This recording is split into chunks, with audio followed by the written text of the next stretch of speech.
بسم اللہ الرحمن الرحیم، لیکچر نمبر 42۔ آج انشاءاللہ سورہ اذا الشمس کورت کا جو آخری حصہ رہ گیا تھا اس کا ترجمہ اور تھوڑی سی جو گرامر میں بتاتا ہوں وہ رہ گئی تھی، وہ کمپلیٹ ہوگی۔ ذی قوت، اللہ تعالیٰ جبریل علیہ السلام کی تعریف کر رہے ہیں۔ ذی قوت، طاقتور ہیں، عند ذی العرش، عرش والے کے پاس، مکین، آپ کا مضبوط ٹھکانہ ہے، یہ ہو گئی تھی۔ مطاع، اطاعت سے نکلا، یہ اصل میں تھا جیسے اکرما یکرم اکرامن، ٹھیک ہے نا، تو ایسے ہی اطواع یطوع اطواعن، اور اکرما یکرمو کا اس میں فاعل آتا ہے مکرم، اکرام کرنے والا، اور اس میں مفعول آتا ہے مکرم، جس کا اکرام کیا جائے۔ تو اسی طرح مطوع، جس کو مطیع کہتے ہیں نا، بڑا مطیع اور فرما بردار ہے، تو اصل میں تھا مطوع، جس کو پڑھا گیا جاتا ہے مطیع، تو اور مطوع، جس کی اطاعت کی جائے، جس کو پڑھا جاتا ہے مطاع، ٹھیک ہے نا، واو الف یا میں نے بتایا تھا نا، حروف گڑبڑی ہیں۔ مطاعن، اطاعت کی جاتی ہے ان کی، ثم، وہاں، ایک لفظ ہوتا ہے ثم، ثم کا معنی ہے پھر، اور ایک ہوتا ہے ثم، ثم کہتے ہیں دیر، دیر نہیں ہوتا، where do you want to go, I want to go there, ایسے ہی ہوگا نا، جہاں تم جانا چاہتے ہو میں بھی ادھر ہی، تو دیر یعنی وہاں، ثم، یہ ثم ہے۔ مطاعن، اطاعت کی جاتی ہے، ثم، وہاں، وہاں سے مراد عالم بالا میں اللہ تعالیٰ کے ہاں جبریل کی اطاعت کرتے ہیں دوسرے فرشتے۔ امین، امانت دار بھی ہیں، یعنی اللہ تعالیٰ جو پیغام دیتے ہیں نا آپ کو نبی تک پہنچانے کے لیے، اس پیغام میں بھی خیانت نہیں ہوتی۔ وما ہوا علی الغیب بضنین، اور نہیں ہے، اچھا، وما صاحبکم بمجنون، اور نہیں ہے تمہارے ساتھی، صاحب ساتھی کو کہتے ہیں جو تمہارے ساتھ رہنے والے، یعنی محمد صلی اللہ علیہ وسلم، مجنون، بی یہ زائد، با جو ہے نا زائد ہوتا ہے، وما، ما کا معنی نہیں، صاحبکم تمہارے ساتھی مجنون، وہ بھی مجنون نہیں ہے، یعنی اس کلام کو لانے والے بھی معزز فرشتے، اور جن پہ کلام لایا جا رہا ہے وہ بھی کوئی مجنون اور دیوانے معاذ اللہ نہیں ہے۔ وَلَقَدْ رَآهُ بِالْأُفُقِ الْمُبِينِ، اب ایک اشکال ہو سکتا ہے کہ محمد صلی اللہ علیہ وسلم کو ہو سکتا ہے کوئی وہم ہوا ہو معاذ اللہ، نقل کفر، کہ پتہ نہیں یہ کوئی فرشتہ ہے یا اپنے ذہنی خیالات ہیں، تو اللہ فرماتے ہیں ایسا نہیں ہے، انہوں نے نبی صلی اللہ علیہ وسلم نے ان فرشتے کو اپنی اصل حالت میں بھی دیکھا ہے، یعنی علی وجہ البصیرہ اللہ کا پیغام آپ لوگوں تک پہنچا رہے ہیں۔ بعض گوروں نے جنہوں نے نبی صلی اللہ علیہ وسلم کی سیرت پڑھی اور آپ کے حالات پڑھے تو ان کا ایمان تو نہیں لائے، ان کا یہ تجزیہ تھا کہ محمد صلی اللہ علیہ وسلم ایک بہت نائس ایک پرسن تھے، ایک بہت اچھی شخصیت تھے، اور ان کو وہ قوم کا درد رکھتے تھے، تو ان کو یہ وہم کچھ ہونے لگا تھا کہ مجھ پر وحی نازل ہوتی ہے، یعنی جیسے انسان جو ہے نا قوم کے لیے اچھا سوچتا ہے تو اس کو یہ وہم ہوتا ہے کہ خدا کی طرف سے مجھے یہ چیزیں بتائی جا رہی ہیں، تو جیسے وحی کی کیفیت آتی ہے نا، آپ کو کپ کپی طاری ہوتی تھی اور آپ پہ پسینہ آ جایا کرتا تھا شدید سردی میں بھی، تو انہوں نے کہا ان کو معاذ اللہ نقل کفر ایک نفسیاتی بیماری سے تعبیر کیا انگریز نے، یعنی وہ نبی کے دفاع میں کہہ رہا ہے کہ یہ جھوٹے نہیں تھے، کیونکہ آپ کی سیرت ایسی ہے کہ کہیں سے ان صفات کا حامل انسان جھوٹا ہو ہی نہیں سکتا، تو اس نے کہا یہ کچھ نفسیاتی کیفیات آپ پر طاری ہوتی تھیں، اور جن کیفیات کی بیس پہ آپ یہ سمجھتے تھے کہ مجھ پر وحی آ رہی ہے، اور آپ لوگوں کو اچھی اچھی باتیں بتایا کرتے تھے، تو اللہ تعالیٰ ان سب باتوں کی نفی کر رہے ہیں۔ کافروں میں بھی درجات ہوتے ہیں نا، بعض تو آپ کو معاذ اللہ جھوٹا کہتے ہیں، بعض کہتے ہیں نہیں آپ بہت اچھے تھے، جھوٹ نہیں بولتے تھے، لیکن یہ آپ کو وہم ہو گیا تھا کہ مجھ پر، یعنی آپ کے اپنے معاذ اللہ تخیلات تھے جن کو آپ یہ سمجھتے تھے کہ یہ گاڈ گفٹڈ ہیں، یہ اللہ کا کلام ہے جو مجھ پہ نازل ہو رہا ہے، معاذ اللہ ہم تو یہ کہتے ہیں یہ بہتان ہے آپ صلی اللہ علیہ وسلم پر۔ تو اللہ فرما رہے ہیں کہ بالکل کلیئر ہے، یہ ان کو وہم نہیں ہے، بلکہ جبریل وہ بھی اللہ کے ہاں بڑا مقام ہے، اور محمد صلی اللہ علیہ وسلم بھی مجنون نہیں ہے، کیونکہ یہ جن پر جنونی کیفیت طاری ہوتی ہے نا ان کو اس قسم کے وہم ہونا شروع ہو جاتے ہیں۔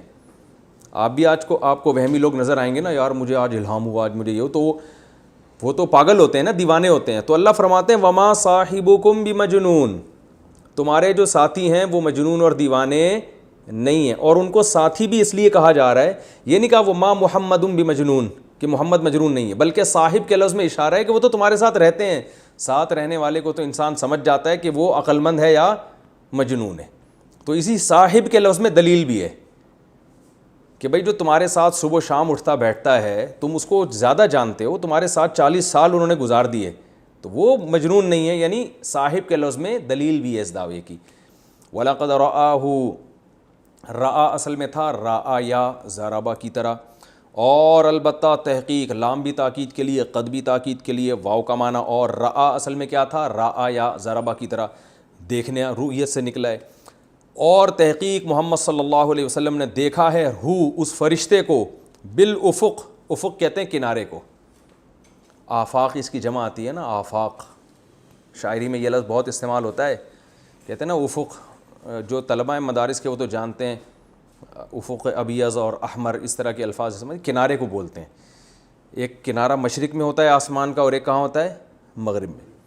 وَلَقَدْ رَآهُ, اور تحقیق محمد صلی اللہ علیہ وسلم نے دیکھا ہے وہ فرشتہ یعنی جبریل کو اوریجنل حالت میں بھی دیکھا ہے, افق میں, کنارے میں, المبین کھلا کنارہ, بالکل واضح کنارے میں آپ صلی اللہ علیہ وسلم نے حضرت جبریل کو اصلی حالت میں بھی دیکھا ہے, جس کا تذکرہ سورہ والنجم اذا ہوا میں بھی ہے, کہ سورہ نجم میں بھی اسی کا اللہ نے تذکرہ کیا کہ اللہ تعالیٰ نے جبریل کو جو ہے نبی صلی اللہ علیہ وسلم نے حضرت جبریل کو اپنی اصلی حالت میں دیکھا ہے. وما ہوا علی الغیب بظنین, اور نہیں ہے یہ محمد صلی اللہ علیہ وسلم غیب پر بھی بات تاکید کے لیے, ظنین کہتے ہیں بخیل کو, ظننا, ظنین شریف کی طرح نا, جیسے شریف کا معنی شرافت والا, ظنین کا معنی کنجوسی والا, بخل والا. تو یہ غیب پر بخیل نہیں ہے, یعنی جو اللہ آپ کو وحی کی خبریں دے رہے ہیں وہ ساری خبریں منتقل کر رہے ہیں. قیامت کی ہولناکیاں ہیں یا اور جو بھی غیب کی باتیں جن پر انسان مطلع نہیں ہو سکتا, جو بھی اللہ اپنے نبی کو بتا رہے ہیں وہ ساری باتیں آپ صلی اللہ علیہ وسلم امت کو بتا رہے ہیں. جیسے جبریل کے بارے میں فرمایا کہ وہ خیانت نہیں کر رہے, تو وہ بھی اللہ کا پیغام نبی تک پہنچاتے ہیں, تو آگے جو نبی ہیں وہ بھی اللہ کا پیغام لوگوں تک پہنچاتے ہیں, وہ اس میں بھی خیانت نہیں کرتے. تو پہلے جبریل کی خیانت یعنی امانت سے, جبریل کے خائن نہ ہونے کو امانت سے تعبیر کیا, اور نبی کے خائن نہ ہونے کو سخاوت سے تعبیر کیا کہ سخی ہیں, ٹھیک ہے نا. تو آپ صلی اللہ علیہ وسلم غیب پر بخیل نہیں ہیں, جو بھی اللہ غیب کا علم آپ کو دے رہے ہیں, آئندہ آنے والی باتوں کا علم, وہ آپ صلی اللہ علیہ وسلم امت کو بتا رہے ہیں.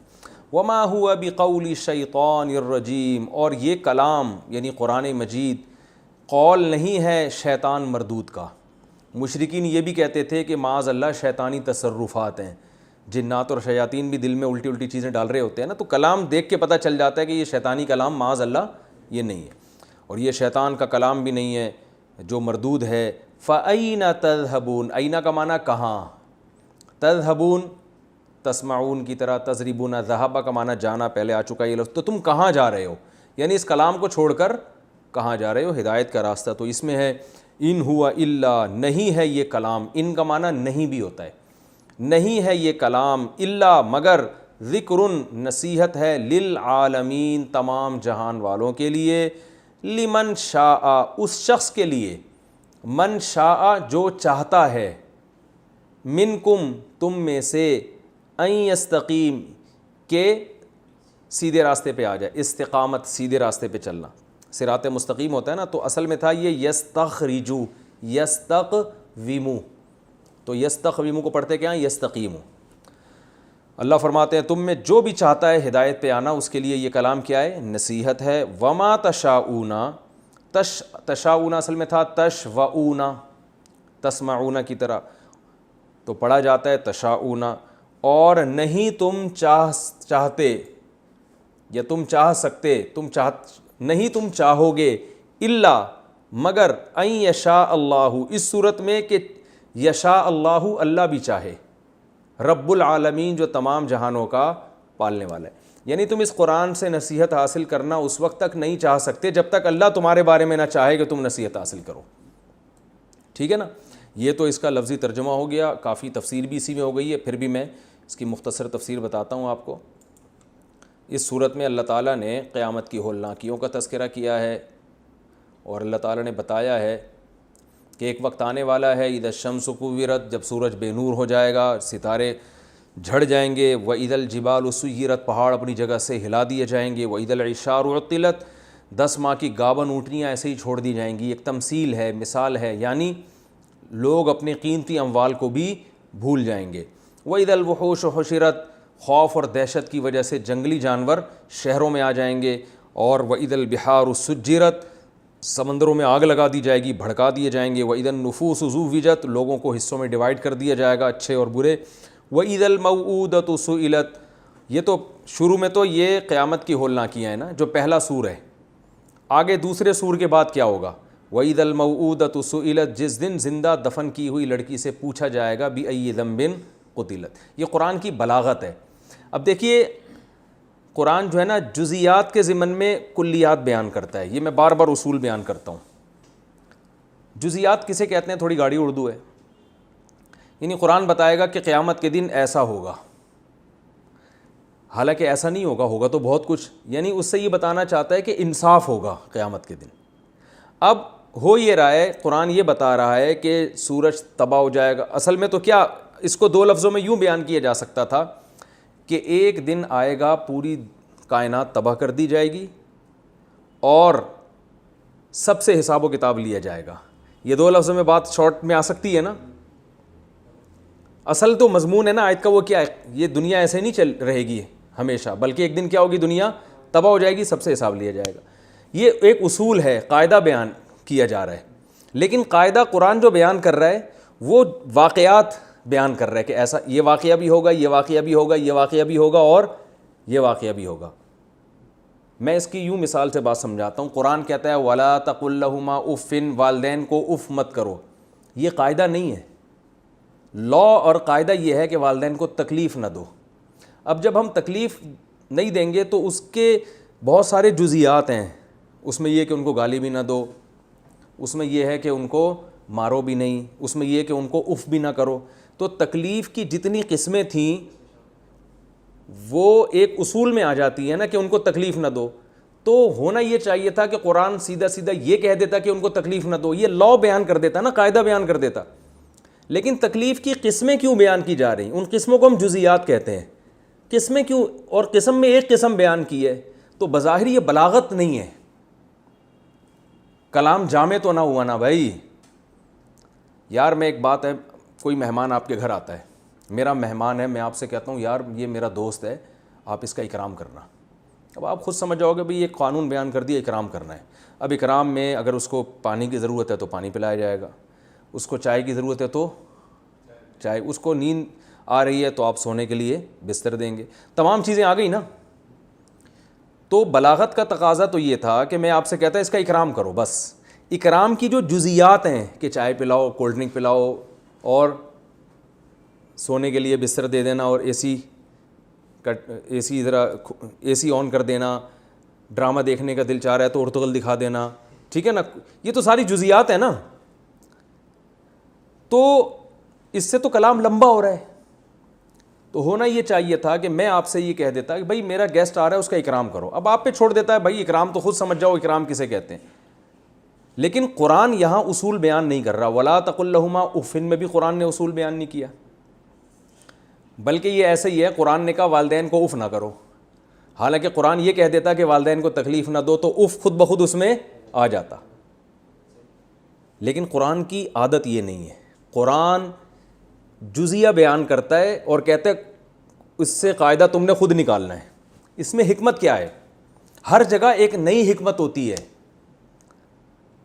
یہ بہت ٹیکنیکل پوائنٹ کی باتیں, ان کی قدر کر لیں, ٹھیک ہے نا. ایسی باتیں عام طور پہ آسانی سے تفسیروں میں ملتی نہیں ہیں.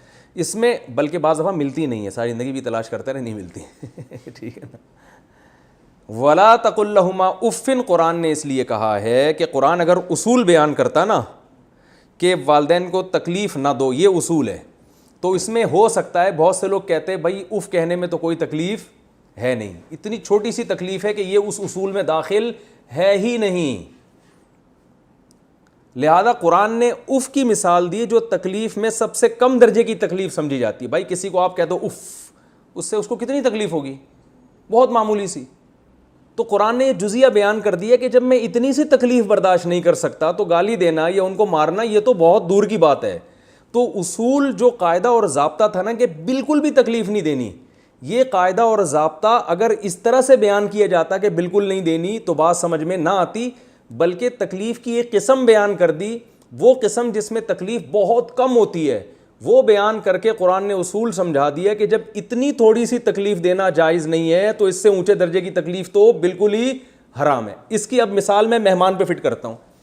یہ عثمان بھائی بیٹھے ہوئے ہیں، میں نے کہا کہ میرا مہمان ہے، ان کا اکرام کرنا۔ اب مجھے ڈر یہ لگ رہا ہے کہ یار یہ ان کا لائف اسٹائل الگ ہے، مہمان آیا ہے جناب، وہ سعودی عرب کے رائل فیملی سے اس کا تعلق ہے، اب ہو سکتا ہے یہ اس کو ایک ایئر کنڈیشن روم دے دیں اور ایک چائے منگوا کے اس کے سامنے رکھ دیں، اس کو یہ سمجھ رہے ہوں گے کہ کیا یہ اکرام ہے، تو وہاں میں ڈیٹیل میں جاؤں گا، میں اصول نہیں بیان کروں گا کہ اس کا اکرام کرو، میں کہوں گا یار ان کے یہاں اکرام کی ڈیفینیشن الگ ہے اور وہ رائل فیملی کا ہے، جو چیز ان کے یہاں اکرام سمجھی جاتی ہے وہ اس کے ہاں توہین سمجھی جاتی ہے، یہ اس کو بریانی اور جو ہے نا قورمہ لا کے رکھ دیں گے، سمجھ رہے ہیں نا، وہ بکرے کی چانپیں کھانے کے عادی ہیں، ٹھیک ہے، یہ ان کو جو ہے نا وہ قورمہ لا کے رکھ دیں گے اور سمجھیں گے میں نے کیا کیا ہے، اکرام کیا ہے، تو ان کو تو بھائی زیتون چاہیے، اور زیتون بھی یہاں کا ڈالڈا والا زیتون نہیں چاہیے، ان کو تو کوئی زیتون بھی کوئی شام اور فلسطین کا زیتون اور انجیر اور پتہ نہیں کیا کیا، اور گھر میں تو بٹھانا ہی نہیں، ان کو تو ہوٹل دینا ہے رینٹ پہ لے کے، ان کو تو کوئی بہت ہی کوئی لگژری قسم کا کمرہ جو ہے نا وہ رینٹ پہ لے کے دیں، اپنے گھر میں تو رکھنا ہی نہیں ہے، ٹھیک ہے نا۔ تو یہاں میں قاعدہ کلیہ بیان نہیں کروں گا، یہاں میں جزیات بیان کروں گا کہ بھائی عثمان بھائی ایک گیسٹ آ رہے ہیں، تو ایسا ہے کہ ان کو آپ شیرٹن ہوٹل میں ایک کمرہ بک کر کے دے دیں، ٹھیک ہے نا، اور ہوٹل والے سے کہہ دیں بھائی تو بل کی پرواہ نہ کر، اب یہ جزیات بیان ہو رہی ہیں نا، بھائی تو بل کو چھوڑ دے کہ کتنا بل بنے گا، وہ سب ہدیے کی شکل میں واپس، جب یہ بادشاہ سلامت خوش ہو کے واپس جائیں گے نا تو وہ مجھے بھی نواز دیں گے اور تجھے بھی نواز دیں گے۔ تو یہاں میں جزیات بیان کروں گا، یہاں میں کلیات یہ نہیں کہوں گا کہ بس اکرام۔ تو قرآن بھی اصول اور ضابطہ اگر بیان کر دیتا نا کہ ایک دن قیامت آئے گی اور سب تباہ ہو جائے گا اور لوگوں کا انصاف ہوگا، تو بات کلیئر نہیں ہوتی، لوگ کہتے ہوگا انصاف ہوگا، جو اللہ کے سامنے جا کے بیان کر دیں گے اور جو دنیا میں انتقام لے سکتے تھے وہ بتا دیں گے کہ بھائی اللہ اس نے دنیا میں میرے ساتھ ظلم کیا تو اب بتا۔ تو اللہ بتا رہے ہیں کہ اصول نہیں بیان کروں گا، میں بتا رہا ہوں کہ جس دن قیامت تباہ آئے گی تو یہ کچھ ہوگا۔ سورج جو لاکھوں سال سے روشنی دے رہا ہے، جس کے بارے میں تصور ہی نہیں ہے کہ کبھی بے نور ہو سکتا ہے، کیونکہ ہم جب کہتے ہیں نا سب کچھ تباہ ہو جائے گا تو ایک جنرلی خیال آتا ہے بس تباہ ہو جائے گا، ہو سکتا ہے سورج تباہ نہ ہو، وہ اسی طرح چلتا رہے، لاکھوں کروڑوں سال ہو گئے سورج بے نور نہیں ہوا، تو اللہ جزیات بیان کر کے کلیات سمجھا رہے ہیں، کلیہ سمجھا رہے ہیں کہ یہ جو سورج لاکھوں کروڑوں سال سے چمک رہا ہے اس کی روشنی ختم، سمندر کے بارے میں تصور نہیں ہے کہ آگ لگ جائے اس میں، ادھر توجہ، یعنی پانی میں آگ لگنا ممکن نہیں ہے، تو سمندر کے بارے میں تصور نہیں ہے کہ آگ لگ جائے، ایسی تباہی اگر کلیہ بیان کیا جاتا نا تو اتنی بڑی تباہی کا تصور دماغ میں نہیں آتا۔ ہم کہتے ہیں زیادہ زیادہ یہ کہ بھئی تباہ ہو جائے گا، سمندر اپنی جگہ رہے گا، پہاڑ ختم ہو جائیں گے، نہ اللہ فرمائے سمندروں میں آگ لگا دی جائے گی، ایسی ہولناکی ہوگی۔ اور جب حساب و کتاب کی باری آئی تو یہ نہیں کہا کہ سب کا حساب ہوگا، بلکہ اللہ نے فرمایا زندہ دفن کی ہوئی لڑکی سے پوچھا جائے گا بتا تجھے کس جرم میں قتل کیا گیا، یعنی ایسے لوگوں کے مجرموں سے بھی انتقام لیا جائے گا دنیا میں جس کے مجرم سے انتقام کا تصور ہی نہیں ہے، کیونکہ جب کوئی کسی کو قتل کرتا ہے تو وارث انتقام لیتے ہیں نا، بھائی باپ بیٹے کو اگر کوئی قتل کر دے تو باپ کھڑا ہوگا کہ میرے بیٹے کو کس نے مارا، بھائی کو اگر بھائی قتل کر دے تو بھائی کھڑا ہوگا کہ میرے بھائی کو کس نے مارا۔ یہاں تو جو قصاص لینے والا ہے نا، باپ اپنی بیٹی کی طرف سے قصاص لیتا ہے نا، تو باپ خود ہی جب دفن کر رہا ہے تو پھر کون مجھ سے پوچھنے والا ہے؟ تبھی عرب میں ایسے کیسز تو عدالت میں آتے ہی نہیں تھے، کہ عدالت میں لے کے جائے گا کون؟ بھائی اگر جج کے سامنے ایک شخص جائے گا کہ فلاں نے اپنی بیٹی کو قتل کیا ہے، تو جج اس زمانے میں اس سے کہتا کہ یہ کیس تمہارا تو بنتا ہی نہیں ہے، یہ تو باپ اس کا وارث ہے، باپ آ کے کیس کرے گا، اور ظاہر ہے باپ کرے گا ہی نہیں کیونکہ دفن کس نے کیا ہے؟ باپ نے۔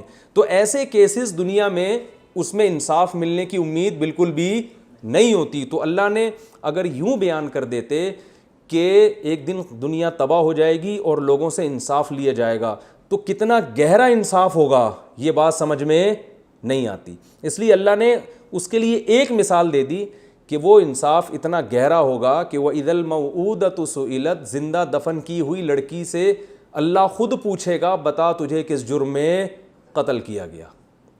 یعنی اس کا طرف سے جو ولی ہوگا وہ اللہ ہو جائے گا, حالانکہ ایسی لڑکیوں کو انصاف کی توقع تھی نہیں. تو جب ان لوگوں سے بھی انصاف لیا جائے گا تو باقی لوگ جن کے مطالبہ کرنے والے بہت سے ہوں گے ان کا کیوں نہیں ہوگا, کیونکہ اس لڑکی کے بارے میں تو اللہ ولی ہوگا نا. اور باقی جو قتل دنیا میں ہوئے ان کے تو بہت سے لوگ, قاتل خود کھڑا ہوگا, مقتول خود کھڑا ہوگا, قاتل کا بھائی آ جائے گا, مقتول کا بھائی آ جائے گا, بہنیں وراثت لینے کے لیے آ جائیں گی. وہاں تو اللہ کے علاوہ بھی اتنے سارے مطالبے ہیں, تو وہ تو بطریق اولا وہ کیسز کھلیں گے, ان کی فائلیں کھلیں گی. سمجھ میں آ رہی ہے بات کہ نہیں آ رہی؟ تو یہ بتانا مقصد ہے. یہ قرآن میں یہ اصول جس کو سمجھ میں آ جائے نا, کہ یہ لفظ یاد کر لیں, قرآن جزیات کے ضمن میں اصول اور قاعدے بیان کرتا ہے, یہ قرآن کی عادت ہے. تو اللہ تعالیٰ فرماتے ہیں وَإِذَا الْمَوْعُودَةُ سُئِلَتْ, جس دن زندہ دفن کی ہوئی لڑکی سے پوچھا جائے گا بِأَيِّ ذَنبٍ قُتِلَتْ, بتا کس جرم میں تجھے قتل کیا گیا, اسے کس جرم میں قتل کیا گیا تھا, اللہ تعالیٰ پوچھے گا. وَإِذَا الصُّحُفُ نُشِرَتْ, اور جس دن صحیفوں کو کھول دیا جائے گا, اعمال نامے فائلیں کھلیں گی, اور آسمان کو لپیٹ یعنی آسمان کے چمڑے کو کھینچ دیا جائے گا, یعنی آسمان کو کھول دیا جائے گا, جہنم کو مزید بھڑکا دیا جائے گا, جنت کو سجا کے قریب لایا جائے گا. عَلِمَتْ نَفْسٌ مَا أَحْضَرَتْ, کسی بھی نفس نے جو کچھ بھی کیا ہوگا, جو کچھ حاضر کیا ہوگا وہ سب اپنی آنکھوں سے دیکھ لے گا. فَلَا أُقْسِمُ بِالْخُنَّسِ, اب آگے اللہ تعالیٰ نے قسمیں اٹھائی ہیں کہ یہ قرآن اللہ کا کلام ہے اور لانے والے جبریل ہیں, اور جن پر لایا جا رہا ہے وہ بھی مجنون اور دیوانے نہیں ہیں, ان بھی پورے ہوش و حواس ہیں, ان کے پورے بصیرت کے ساتھ وہ اس کو اللہ کا کلام سمجھ کے آپ تک پہنچا رہے ہیں. تو جبریل کی تعریف ہے وہ ترجمے میں تفصیل سے ہو چکی ہے, اور اللہ نے نبی صلی اللہ علیہ وسلم کی تعریف کی بھی کی, وما صاحبکم بمجنون, تمہارے ساتھی دیوانے, کیونکہ بہت سارے آپ پہ نا الزام لگائے جاتے تھے. بعض کہتے تھے کذاب ہیں, معاذ اللہ جھوٹے ہیں, بعض کہتے تھے دیوانے ہو گئے, ان کو ہوش نہیں ہے. تو اللہ نے ایک اور جگہ فرمایا کہ تم اکیلے کھڑے ہو جاؤ, تقوموا للہ مثنی و فرادا, کہ تم لوگ نا 2-2 3-3 کی ٹولیاں بنا کے اکیلے کھڑے ہو کے سوچو, ما بصاحبکم من جنہ, تمہارے ساتھی میں کوئی جنون نہیں ہے, کیونکہ جنون کی کوئی علامت ان میں نہیں پائی جاتی. جو مجنون ہوتے ہیں نا, دیوانے ہوتے ہیں, پاگل ہو جاتے ہیں, وہ اوپر سے کیا ہو جاتے ہیں, جیسے جتنے بھی روحانی علاج والے لوگ ہیں آپ دیکھیں, یہ کوئی ایسا نہیں ہوتا کہ ساری باتیں ٹھیک کر رہے ہوں ایک خراب کر رہے ہوں. جب آپ ان کے ساتھ بیٹھ کے باتیں سنیں گے تو آپ کو 90 باتیں عجیب سی لگیں گی, کہ یہ 10 باتیں ایسی ہوں گی جو نماز روزے کی جو بالکل نارمل باتیں ہوتی ہیں. تو جو مجنون ہوتا ہے نا, جو پاگل ہوتا ہے, وہ تھوڑا پاگل نہیں ہوتا, وہ یا تو پورا پاگل ہوگا یا بالکل کیا ہوگا, کیونکہ دماغ جب تھوڑا سا کریک ہوتا ہے نا تو آدمی ہر تھوڑی دیر کے بعد الٹی پھینک رہا ہوتا ہے. تو یہ روحانی علاج والوں میں تو میں نے بہت دیکھا ہے یہ سب. تو اللہ تعالیٰ فرماتے ہیں وما صاحبکم بمجنون, تمہارے ساتھی کیا ہیں, وہ مجنون بھی نہیں ہیں, اور انہوں نے اپنی آنکھوں سے جبریل علیہ السلام کو دیکھا بھی ہے, اور غیب پر بخیل بھی نہیں ہے, اللہ کا جو کلام ہے تم تک پہنچا رہے ہیں, اور یہ شیطان مردود کا کلام نہیں ہے. فَأَيْنَ تَذْهَبُونَ, تو یہ سب کے بعد تم کہاں جا رہے ہو اس کلام کو چھوڑ کر. اور یہ کلام تمام جہان والوں کے لیے نصیحت ہے, اور خاص طور پر تم میں جو چاہتا ہے کہ سیدھے راستے پہ چلے. ایک تو ہے نصیحت تو سب کے لیے, لیکن آگے اللہ نے فرمایا اس شخص کے لیے جو سیدھے راستے پہ چلنا چاہتا ہے. یعنی ایک تو جنرلی سب کے لیے نصیحت ہے, لیکن فائدہ اس کو ہوگا جو سیدھے راستے پہ چلنا چاہتا ہے. اور آگے اللہ نے فرمایا تم چاہ نہیں سکتے جب تک اللہ نہ چاہے. تو یہ اس پہ اشکال ہوتا ہے کہ جب اللہ ہی نہیں, ہم تو چاہیں گے بھی تو اللہ جب تک نہ چاہے. تو یہ خوب ذہن میں رکھیں کہ ہر چیز کا خالق اللہ ہے. ہم اگر چاہتے ہیں نا تو چاہت بھی ایک عمل ہے نا, ایک مخلوق ہے, اس چاہت کو پیدا کرنے والا بھی کون ہے, اللہ ہے. تو اب اللہ کی ایک حکمت ہے, وہ اس کی حکمت کا تقاضا ہے کہ کون چاہے گا اور کون نہیں چاہے گا. تو اللہ تعالیٰ پہلے سے جانتے ہیں کہ کس کو ہدایت ملنی چاہیے اور کس کو ہدایت نہیں ملنی چاہیے. قرآن نے یہ مضمون دوسرے مقام پر بہت زیادہ تفصیل سے بیان کیا ہے کہ جن کے دلوں میں انابت ہوتی ہے اللہ ان کو توفیق دیتے ہیں, جن کے دلوں میں انابت نہیں ہوتی, جو یعنی ہٹ دھرم ہوتے ہیں, ضدی ہوتے ہیں, بدعمالیاں کر کر کے ان کے دلوں پر مہر لگ چکی ہوتی ہے, تو پھر اللہ ان کے بارے میں چاہتے ہی نہیں ہے کہ ان کو ہدایت ملے. جب اللہ چاہتے ہی نہیں ہے انہی کے بدعمالیوں کی, یاد رکھیں اس کا یہ مطلب نہیں ہے کہ اللہ زبردستی کسی پہ گمراہی کو مسلط کر دیتے ہیں, یہ مطلب نہیں ہے. یہ قرآن کی دوسری آیتوں کے بالکل خلاف تفسیر ہے. زبردستی کسی پر نہ اللہ ہدایت مسلط کرتے ہیں اور نہ اللہ اس کو زبردستی گمراہ کرتے ہیں, بلکہ یہ تو ہوتا ہے کہ زبردستی بعض دفعہ کسی کو ہدایت دے دیتے ہیں, یہ بھی ہوتا ہے, اللہ کی رحمت ہے, لیکن گمراہ زبردستی کسی کو نہیں کرتے. تو اللہ دیکھتے ہیں کہ کون اس قابل ہے کہ اس کے دل میں چاہت پیدا کریں ہدایت کی, اور کون اس قابل ہے کہ اس کے دل میں چاہت پیدا نہ کریں. وہ ہر انسان کی اپنی بدعملی اور نیک عمل کا نتیجہ ہوتی ہے. اللہ تعالیٰ ہمیں سمجھنے کی عمل کی توفیق عطا فرمائے. یہ اور اس میں مسلمانوں کو اس بات کی بھی ترغیب ہے کہ ہدایت بھی اللہ سے مانگا کریں, یعنی اللہ سے مانگا کریں کہ اللہ میرے دل میں چاہت بھی پیدا کر دے, کیونکہ تیرے ارادے کے بغیر کچھ بھی نہیں ہو سکتا. اگلی صورت ہے سورہ انفطار. یہ بھی بالکل سورہ اذا الشمس کوورت کی طرح ہی ہے. جلدی جلدی اس کو بھی پڑھ لیتے ہیں ہم.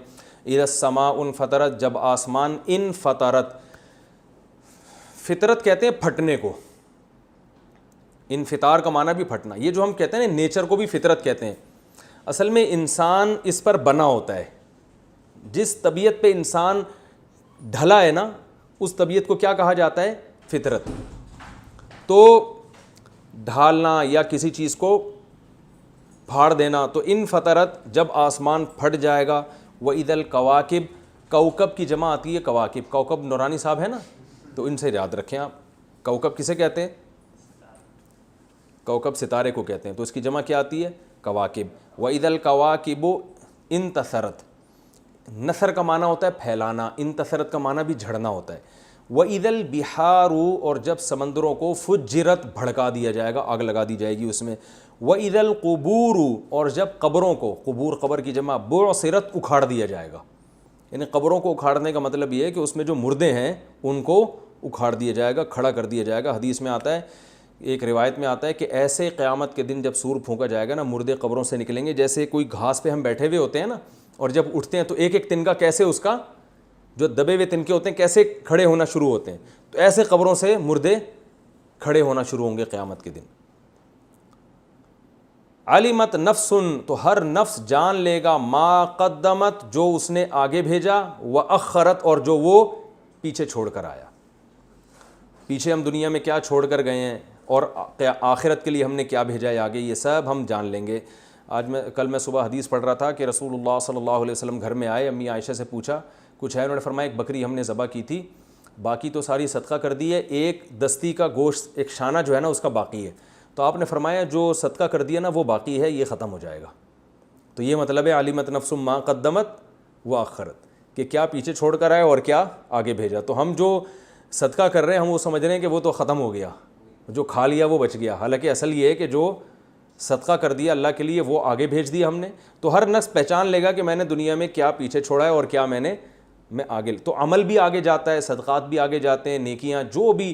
حدیث میں آتا ہے کہ تم کسی سے مسکرا کے بات کرتے ہو تو یہ بھی کیا ہے؟ صدقہ. یہ بھی اللہ کے بینک میں یہ چیز بھی جمع ہو رہی ہے. یا ایھا الانسان, اے انسان, ما غرک, ما کا معنی ایو شیء, ما کا معنی کیا ہے؟ ایو شیء, کون سی چیز. غرک, غرہ اصل میں تھا غارارا, غرہ اصل میں کیا تھا؟ غارارا, ضربہ کی طرح. اس کا معنی ہے دھوکہ دینا, غرور سے نکلا ہے. اردو میں غرور تکبر کو کہتے ہیں. وہ ایک بہت ہی باریک آدمی تھا نا, تو اس سے کسی نے پوچھا کہ یار تمہاری یہ صحت کا راز کیا؟ اس نے کہا ایک چمچی دودھ نہار منہ کھٹاکھٹ پیتا ہوں, ایک چمچی دودھ نہار منہ کھٹاکھٹ پیتا ہوں, اور الحمدللہ اس پر میں نے غرور تکبر کبھی بھی نہیں کیا. تو اس نے کہا بھی تیرے پاس غرور کرنے کے لیے ہے کیا؟ تو اردو میں جو غرور ہے کسے کہتے ہیں؟ تکبر کو, لیکن عربی میں کسے کہتے ہیں؟ دھوکے کو. تو غرہ کا معنی غرارہ, ضربہ کی طرح, اس کا معنی ہے دھوکہ دینا. یا ایھا الانسان, اے انسان, ما غرک, کس چیز نے تجھے دھوکہ دیا, بی ربک, تیرے رب کی طرف سے, الکریم, جو بڑا کرم والا ہے. یعنی تیرا رب جو تجھے پالنے والا ہے اور کرم والا ہے, اس کی طرف سے تجھے کس چیز نے دھوکے میں ڈال دیا؟ تجھے ہر چیز سمجھ میں آ رہی ہے, باپ بھی سمجھ میں آ رہا ہے, ماں بھی سمجھ میں آ رہی ہے, بیوی بھی سمجھ میں آ رہی ہے, بچے بھی سمجھ میں آ رہے ہیں, باس بھی سمجھ میں آ رہا ہے, پڑوسی بھی سمجھ میں آ رہے ہیں, اور امریکہ بھی سمجھ میں آ رہا ہے, برطانیہ بھی سمجھ میں آ رہا ہے, سب کچھ سمجھ میں آ رہا ہے. نہیں آ رہا تو جس رب نے تجھے پیدا کیا اور اتنا کرم تیرے اوپر, اتنی نعمتیں تجھے دی, تو اس سے تجھے کس نے غافل کر دی ہے؟ یہ آیت کا مطلب ہے. تو میں اب گرامر کے ساتھ ساتھ جو تفسیر ہوتی ہے مختصر وہ بھی بتاتا رہتا ہوں. الذی, وہ کرم ایسا کریم ہے, الذی, یہ وہ رب ہے, خلقا, جس نے پیدا کیا, ضربہ کی طرح, خلقا کا, تجھے پیدا کیا, فسوا کا, اور پھر تجھے برابر کیا فعادلا کا، اور تیرے جو ہے نا فسواکا کا معنی برابر کیا، اور عدلا کا ہر چیز میں توازن پیدا کیا. عدل توازن کو کہتے ہیں نا. سارے پرزے بھی اللہ نے ماں کے پیٹ میں لگا دی، اور وہ بھی ایک تناسب سے. یہ نہیں ہے کہ یہ والی آنکھ اتنی بڑی تو یہ والی اتنی چھوٹی، ایسا نہیں ہے. ٹھیک ہے نا. ہر چیز ایک خاص اندازے سے اس نے. یہ ایسا نہیں ہے کہ یہ انگلی وہ نکل کے باہر جا رہی ہے اور یہ انگلی اتنی سی. کوئی معذور ہو جائے تو ایک الگ بات ہے، نارملی ایسا ہوتا نہیں. عدالہ ضربہ کی طرح. فی ای صورتن، ای صورتن، ای کا معنی جس، پھر جس صورت میں، ما وہ صورت، شاء جس میں اللہ نے چاہا. رکبک، رکبہ یرکبو ترکیباً، سبح یسبح تسبیحاً کی طرح. اس کا معنی مرکب کرنا، یعنی جوڑ دینا. پھر جس صورت میں چاہا تجھے ترکیب کیا اس نے، یعنی جو صورت دینا چاہا تجھے اس نے دے دی. یعنی اتنا کریم رب ہے، تو ایسے کریم رب کی طرف سے تجھے کس چیز نے دھوکے میں ڈال دیا؟ تو اپنے رب کی طرف سے غافل کیوں ہے؟ تو اس کی عبادت کیوں نہیں کرتا؟ اس کو فالو کیوں نہیں کرتا؟ کلا، اللہ فرماتے ہیں ہرگز ایسا نہیں ہے. کیا مطلب؟ تو رب کی طرف سے غافل ہے، رب کے احکامات کو فالو نہیں کر رہا، اور اسی کو کیا سمجھ رہا ہے؟ صحیح. تو اللہ فرماتے ہیں تیری یہ سوچ ہرگز صحیح نہیں ہے. بل اصل وجہ کیا ہے؟ تکذبون بالدین. کذب یکذب، تکذیباً کا معنی جھٹلانا. دین کسے کہتے ہیں؟ روز جزا کو. تم لوگ روز جزا کو جھٹلاتے ہو، اس کی وجہ سے یہ سب ہو رہا ہے. اگر تمہیں خوف ہو نا کہ ایک دن قیامت میں اللہ کے سامنے حساب و کتاب دینا ہے، تو پھر کوئی بھی رب کی طرف سے غافل نہ ہو. یعنی رب کے احسانات کم نہیں ہیں، بلکہ بات یہ ہے کہ آپ میں جواب دہی کا خوف ختم ہو گیا. تو اصل وجہ کیا ہے؟ بل تکذبون بالدین، تم روز جزا کو جھٹلاتے ہو. وَإِنَّ عَلَيْكُمْ لَحَافِظِينَ، حالانکہ تمہارے اوپر، یہ واو حالیہ ہے. میں نے بتایا تھا نا، واو کبھی کبھار ایک جملے کے شروع میں آتا ہے یہ بتانے کے لیے کہ یہ کام اس کنڈیشن میں ہوا ہے. جاءنی زید، میرے پاس زید آیا. وَهُوَ راکب، اس حال میں کہ وہ سوار تھا، کنڈیشن تھی. تو اللہ فرماتے ہیں تم روز جزا کو جھٹلا رہے ہو، حالت یہ ہے کہ تم پر ہم نے، تمہارے اوپر حافظین ہیں، حفاظت کرنے والے فرشتے. یعنی تم تو انکار کر رہے ہو کہ قیامت نہیں ہوگی اور حساب و کتاب کا کوئی سسٹم ہی نہیں ہے. اللہ فرماتے ہیں جبکہ حقیقت یہ کہ جب تم انکار کر رہے ہوتے ہیں نا، اس وقت بھی فرشتے تم پر مقرر ہیں، تمہارے ایک ایک عمل کو نوٹ کر رہے ہیں. تو اگر حساب و کتاب نہ ہوتا تو یہ فرشتے ہم نے کندھوں پہ بٹھائے ہوتے. یعنی عین اس وقت بھی وہ فرشتے کیا ہوتے ہیں؟ موجود ہوتے ہیں تمہارے کندھوں پہ. کرامن، اور یہ فرشتوں کی صفت کیا ہے؟ عزت دار ہیں. کریم کی جمع کرام. کاتبین، لکھنے والے. ایک ایک چیز تمہاری لکھی جا رہی ہے اور تم کہہ رہے ہو کہ حساب و کتاب ہے ہی نہیں، اور اسی وجہ سے رب کی طرف سے کیا ہو؟ غافل ہو. یعلمون، یہ جانتے ہیں، ما ان کاموں کو، تفعلون جو تم کرتے ہو، تمہارے ایک ایک عمل کو یہ نوٹ کر رہے ہیں. پھر آگے اللہ فرماتے ہیں حساب و کتاب ہوگا. ان الابرار، بے شک نیک لوگ. ابرار بر کی جمع ہے، بر نیک آدمی کو کہتے ہیں، ابرار اس کی جمع. لفی نعیم، لام تاکید کے لیے، فی کا معنی میں، نعیم کا معنی نعمتوں میں.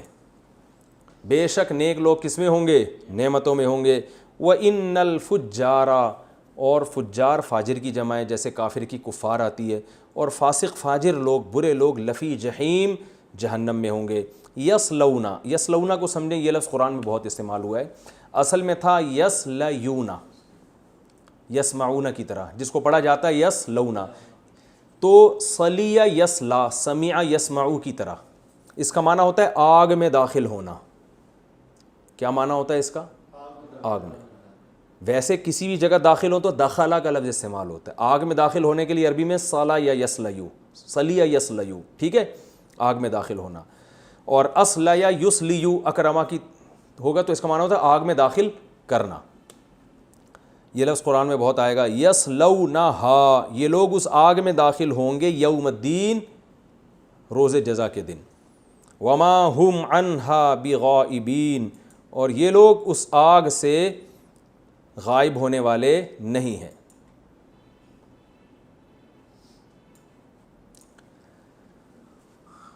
وما ادراک ما یوم الدین، اور آپ کو کیا خبر کہ یوم جزا کیا ہے. ثم ما ادراک ما یوم الدین، پھر ہم آپ کو بتائیں کہ آپ کو کیا خبر کہ روز جزا کیا ہے. یوم، یہ وہ دن ہے، لا تملک نفس لنفس شیئا، جس دن مالک نہیں ہوگا، تملکو یضربو یضربان یضربونا تضربو، ٹھیک ہے نا، مالک نہیں ہوگا تملکو نفس، کوئی بھی نفس، لنفس کسی بھی نفس کے لیے، شیئا کسی بھی چیز کا، کوئی کسی کا مالک نہیں ہوگا، کوئی کسی کو زبردستی بخشوا نہیں سکتا، یہ مطلب ہے۔ ہاں جو مسلمان شفاعت کریں گے اللہ کی مرضی سے، وہ تو خود مالک نہیں ہوں گے نا، وہ تو اللہ مالک ہوگا، تو اللہ اگر کسی کو اجازت دے دے کسی کی سفارش کرنے کا، اور اس کی کچھ شرطیں اللہ نے لگائی ہوئی ہیں، تو وہ ٹھیک ہے، وہ تو قرآن و سنت سے ثابت ہے۔ یہ وہ دن ہوگا جس دن کوئی نفس کسی کا مالک نہیں ہوگا، والامر، اور معاملہ یعنی حکومت اور امر جو ہے، یومئذ جس دن ایسا ہوگا، للہ صرف کس کے لیے ہے؟ اللہ کے لیے۔ دنیا میں ظاہری طور پر انسانوں کی حکومت بھی چلتی ہے، لیکن قیامت کے دن صرف اور صرف کس کی ہوگی؟ اللہ کی حکومت ہوگی۔ بہت آسان ہے، اس کا میں صرف ترجمہ کر دیتا ہوں، سورت کی زیادہ کوئی تفسیر نہیں ہے۔ جب آسمان پھٹ جائے گا، ستارے جھڑ جائیں گے، سمندروں میں آگ لگے گی، قبروں سے مردے اکھیڑ دیے جائیں گے، تو وہ وقت ہوگا جب انسان دیکھ لے گا جو کچھ اس نے چھوڑ کر آیا اور جو آگے بھیجا۔ اللہ تعالیٰ انسان سے شکایت کرتے ہیں، اے انسان تجھے کیا ہو گیا، تو اپنے رب کی طرف سے تجھے کس نے دھوکے میں ڈال دیا؟ ایسا کریم رب ہے جس نے تجھے پیدا کیا اور ہر لحاظ سے برابر کیا، اور جس صورت میں چاہا تجھے، اور ہرگز ایسا نہیں ہے جیسا تو سمجھتا ہے، تم قیامت کے دن کا انکار کرتے ہو، حالانکہ تم پر ہم نے فرشتے متعین کیے ہوئے ہیں جو بڑے عزت دار ہیں، کاتبین ہیں، لکھنے والے ہیں، تمہارے اعمال کو جانتے بھی ہیں۔ کہتے ہیں دایاں جو فرشتہ ہے نا، وہ کیا کرتا ہے؟ نیکیاں لکھتا ہے، اور جو بائیں کندھے پہ بیٹھا ہوا ہے وہ، اب آپ اندازہ لگا لو اگر وہ مخلوق ہم دیکھ لیں تو کتنے نیک بن جائیں نا، ہیں؟ یعنی ہمیں پتہ ہو ہم کہیں بیٹھے ہوئے غیبت کر رہے ہیں، لکھی جا رہی ہے ایک ایک چیز۔ تو یہی تصور بس اللہ نے چھپا دیا ہے۔ یہ فرشتہ یہ بھی لکھ رہا ہے کہ مفتی صاحب بیٹھ کے کیسی باتیں کر رہے ہیں، وہ یہ بھی لکھ رہا ہے کہ صرف باتیں ہی کر رہے ہیں یا عمل بھی ہے ان کا کہ نہیں ہے، ایک ایک چیز۔ تو انسانوں کو تو دھوکہ دے سکتا ہے نا، تو اس لیے بھائی بڑے خوف کی بات ہے، یہ بڑے خوف کا مقام ہے، ایک ایک چیز لکھی جا رہی ہے۔ یعلمون ما تفعلون، تم جو کچھ کر رہے ہو وہ فرشتے جانتے ہیں۔ ان الابرار لفی نعیم، بے شک نیک لوگ نعمتوں میں ہوں گے، وان الفجار لفی جحیم، اور برے لوگ جہنم میں ہوں گے۔ یہ فرشتے، بعض علماء کہتے ہیں کہ جب ہم بیت الخلاء جاتے ہیں تو یہ فرشتے ہٹ جاتے ہیں، یا اس طرح کوئی حیا کے خلاف کام ہوتا ہے، جیسے کوئی آدمی اپنی زوجہ کے پاس جائے تو یہ فرشتے ہٹ جاتے ہیں۔ پھر اللہ نے دوسرا نظام کیا ہوا ہے محفوظ کرنے کا، قرآن میں آتا ہے، یہ زمین بھی ریکارڈنگ پہ لگا ہوا ہے، یہ بھی ہمارے ایک ایک حرکت کو نوٹ کر رہی ہے، ہمارے اپنے جسم کے اعضاء ہماری حرکتوں کو نوٹ کر رہے ہیں۔ وما ہم عنہا بغائبین، اور یہ جہنم سے بھاگنے والے، غائب ہونے والے نہیں ہیں، آ کے رہیں گے۔ اور آپ کو کیا خبر کہ وہ کیسا دن ہے؟ پھر ہم بتائیں کیا خبر کیسا دن ہے؟ یہ وہ دن ہے جس دن کوئی کسی کا مالک نہیں ہوگا، اور حکم صرف اور صرف کس کا چلے گا؟ اللہ کا۔ ایک علمی نکتے کی بات ہے اس آیت میں، بعض علماء نے کہا کہ یہ جو قرآن میں آتا ہے نا، اے انسان تجھے کریم رب سے کس چیز نے دھوکے میں ڈال دیا؟ تو بعض علماء نے جواب دیا، اللہ تیرے کریم ہونے نہیں دھوکے میں ڈال دیا، کیونکہ تو بندوں کو مہلت دیتا ہے نا، یہ بھی تو اللہ کے کرم کا تقاضا ہے نا۔ اگر اللہ ایسے ہوتا نا فوراً پکڑتا تو کوئی بھی اللہ کی طرف سے دھوکے میں نہیں آتا، سارے انسان کے بچے بن کے زندگی گزارتے۔ اللہ کا کرم ہے کہ اللہ توبہ کی مہلت دیتا ہے، بھائی اب توبہ کر لو، اب توبہ کر لو، اب توبہ کر لو، یہ بھی اللہ کا کرم ہے نا۔ تو اسی کرم نے کیا کر دیا؟ دھوکے میں ڈال دیا ہمیں، تو ہم توبہ کرنے کے لیے تیار نہیں ہوتے۔ تو احسان اور کرم غیرت مند لوگوں کو فائدہ پہنچاتا ہے، اور ہم جیسے نالائق لوگ اس سے ناجائز فائدہ اٹھاتے ہیں۔ تو اللہ کے کرم سے ناجائز فائدہ نہیں اٹھانا چاہیے، بلکہ اس مہلت کو غنیمت سمجھ کے توبہ کرنی چاہیے۔ اللہ تعالیٰ سمجھنے کی، عمل کرنے کی توفیق عطا فرمائے۔